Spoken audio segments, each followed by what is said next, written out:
Hey, welcome to RPGs This Week. We're going to talk about what's new in RPG games, both digital and tabletop. The NDA that content creators signed while being able to play Dragon Age VeilGuard has expired, letting us and everyone talk about what they actually played. And the feelings are pretty mixed. From what we can see, everyone's really talking about four central things: the new art direction, the combat, the story and dialogue, and the new character creator. The art direction is kind of a trip, but more understandable when you realize that Dragon Age 4 was supposed to be a mobile game with microtransactions because corporations love those. Thankfully, in the end, we do just have a one-time purchase game, but we still get stuck with the stylized art direction, or what people are calling the Pixar filter, because it 100% looks like a Pixar film. Personally, I hate it, and so does everyone else. What they did to Varric is a crime. I'm not sure what they had against Varric's chest hair, but I'm upset about it. Hashtag justice for Varric's chest hair. Fabioing Varric is the least of what the new art direction has created. Side-by-side pictures show our dark, mature fantasy game has gone completely different with a new direction, mostly done to attract new players. But that's Bioware's whole deal. Appeal to as many people as they possibly can, and who cares what it used to be. Goofing up the models aside, the landscape and level creation looks pretty solid. A lot of overuse of lighting effects, if you ask me, making things look a little more plasticky, but that's hardly a game ender. From what people are saying, you get used to it, which is kind of sad to say about a game that I loved for so long, but I guess that's just Bioware. Combat looks flashy as hell, and from what we know from playing it, it's far more intricate than it looks. As of right now, it just looks like a bunch of attack animations on top of a mobile game UI. Speaking of the HUD, you could really tell it used to be a mobile game. I mean, the skills are very thumb accessible, and it's a huge turnoff, really. But the screen is completely customizable, thankfully. But it's got everything you'd think that comes with an action RPG. Blocking, parrying, you get the whole deal. But the skill trees, yo, holy shit. Nothing gets me hornier for a game than a skill with a robust skill tree. And Dragon Age does not disappoint. Every negative thing I see gets pushed out of my brain when I see the available skills and build combinations that I could do, which is really cool for an action RPG, but, you know, we were all hoping to get a story-driven adventure here. So it's all a little bit bittersweet, but my excitement for the build opportunities is definitely outweighing the bad. And also, we didn't get to play that much of it. It could open up into something amazing. Inquisition itself lost basically all of its player base just because of how bad the first level was. But if you got past it, it opened up to an incredible game. The dialogue that we've seen is very Bioware-y. If you played the recent Dragon Age games or Mass Effect, you would know what I'm talking about. You get the holy trinity of answers: good boy answer, bad boy answer, smartass. It's what we expected, nothing really better or worse. The Dragon Age companions have always been a huge part of how amazing the games are. And it's really just too early to know if VeilGuard has that quality. We just simply haven't played it enough. But as of right now, nothing is really jumping out at me. And to not spoil anything about that, we're going to leave it there. In Dragon Age games, the character creation has always kind of suffered, besides Origins. But as far as cosmetic character creation in Origins, wasn't that great either. They pushed out picking out backgrounds to satisfy new players so they didn't feel stuck at the creation screen just to make a choice. But good news, character creation is back, and so are picking out backgrounds in the form of factions. And your choice of factions makes a pretty big difference on how the world reacts to you. This is a really cool addition. I'm really stoked for this. I already want to do several different runs based on this alone. I recently played Inquisition. The character creator sucked, not gonna lie.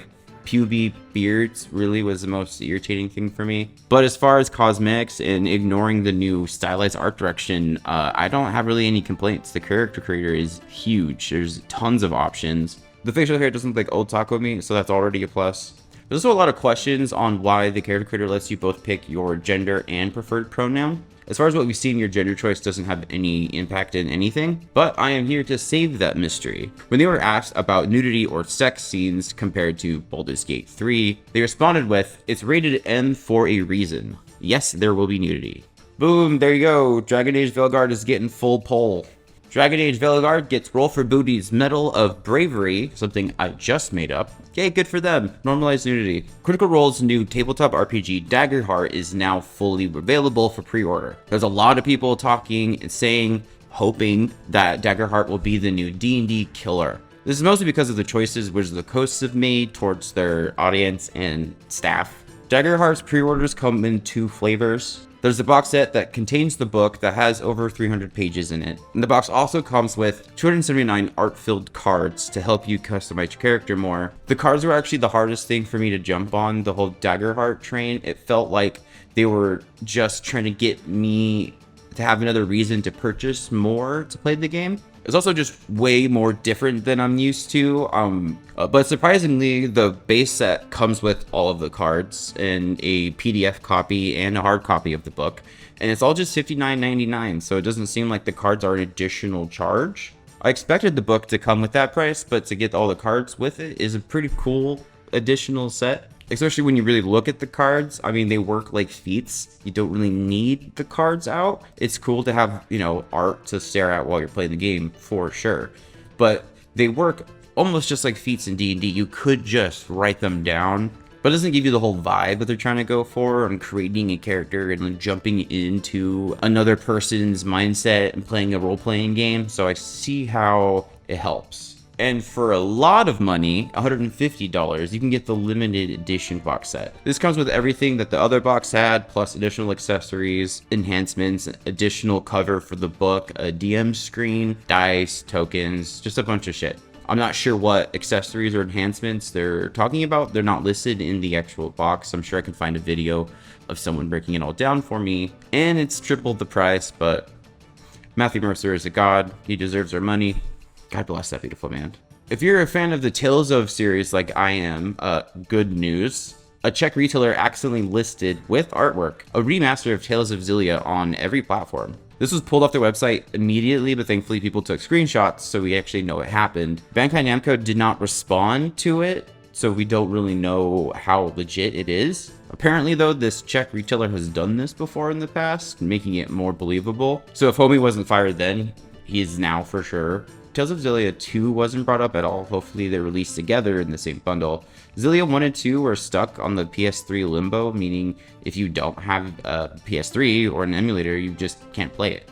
Which is a total shame. They're both really good, especially the first one. Top 5 Tales of games for me personally. Tales of Graces also has a remaster coming out early in January, coming next year. It seems like the plan is going to just be more remasters, as Tales of Arise took 7 years to come out, and it's pretty recent in the whole grand scheme of things. Typically, they like to put out 2 flagship titles per generation of consoles, and PS5 is kind of on its last leg.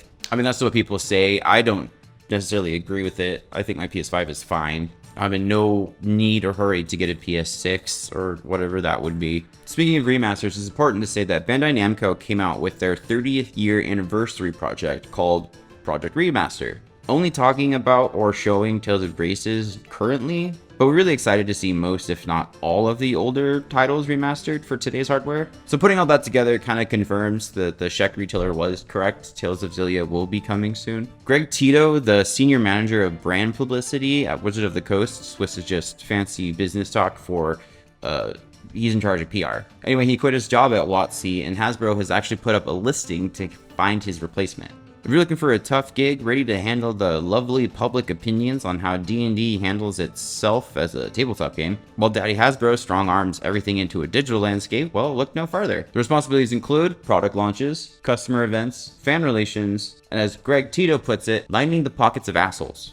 Throne and Liberty is finally released. This is an MMO created by Amazon. One that I'm personally more mad at Amazon itself, as Amazon spent most of its resources making sure that Throne of Liberty worked and kind of forgetting about a different project that they were charged to distribute into America that came from Japan and actually was made by Bandai Namco, called Blue Protocol. We still don't have it. Japan's already on its 2nd year of having Blue Protocol out. But my bitterness aside, when Throne of Liberty came out in Korea, it was actually kind of garbage. But now, player counts have completely doubled after they'd made a few huge adjustments to the game. Amazon did the unthinkable and listened to the players, so now that the game is basically completely different. They changed the leveling system, they added lifestyle additions like cooking or arena matches. If you're thinking of playing this game, and you should, it's pretty. There's a few things you need to know about if you plan on playing it in the longer MMO term. If you want to stand on your own, definitely look up build ideas before playing, or be ready to start over a few times. Stat-wise or attack combo-wise, you'll probably do well by getting an outside opinion on how you should be spending your resources. Thorn literally does the whole Final Fantasy XIV thing where you can just swap your weapon and change your class, so to speak. It doesn't lock you into something, but changing it up in that sense drops your ability to hold your own in larger level fights. So you wanted to see what a mage would play like instead of, you know, your fighter or whatever. Just get ready to grind your ass off. All these weapons need gear sets built for them. You'll need to rebuild your mastery levels for the actual weapon. All this might sound super negative, but I kind of into that. I'm the freak that actually likes grinding. I'm the weirdo who wants to master every weapon that I can and spend my entire life doing that instead of, you know, having friends. But it's gonna freak normal people off, so if you don't want to spend all that time, just go in with a plan.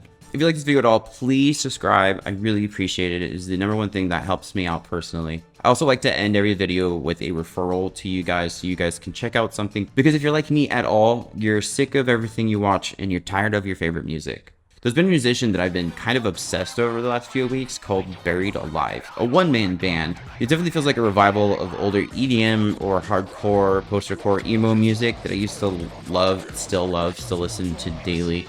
I listen to Heavy Blanket on repeat every day. It's my favorite song to go on walks with my dogs. Honestly, definitely check him out. He's very talented. I'm a huge fan. That's all I have for you right now. I appreciate all you guys. Love you. Bye.